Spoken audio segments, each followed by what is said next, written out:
This morning I was at USCIS. We got an interview appointment at 6:45 a.m.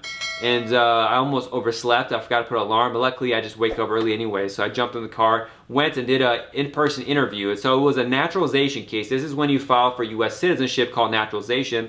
We went there, we checked in. And there weren't that many people there. The seats were all separated so people, don't get sick or something like that. And the officer called us, a very kind officer. We sat down. They had a window between us and the officer. Everyone's wearing masks, no interaction, touching each other, that kind of stuff. And as the lawyer, had to sit separate in a distance from the applicant for citizenship. So we have our own distancing. And we went over the case. It was pretty straightforward.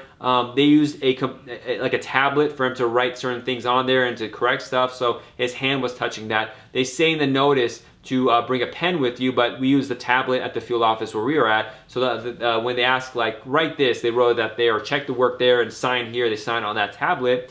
And they, luckily everything was good. The client was approved. And they said, okay, just wait here a couple hours and we'll do your oath ceremony. So that happened, and that's the thing at most field offices, they're doing the oath ceremony, because when you file for citizenship, once they approve your case, you have to go and swear that I'm being American, all this kind of stuff. That's a requirement part of it. So usually you get approved at the interview or later, but they schedule an oath ceremony many days or weeks afterwards. Now some field offices do it sooner or some later, depending on how busy they are. But luckily now, because they don't want you to go and come back for COVID-19, and historically these oath ceremonies had like 1,000 people or hundreds of people in there. It was a mass event. But here they don't want more than like 10 people at a time to prevent health risks for everybody because of COVID-19. So my client just waited there a couple hours after his approved interview, and they did an oath ceremony, immediately printed the naturalization certificate, gave it to them, and thank God he's a citizen now, and he could file for his passport, and if he wants to file for his brothers and sisters or parents, he could do that immediately.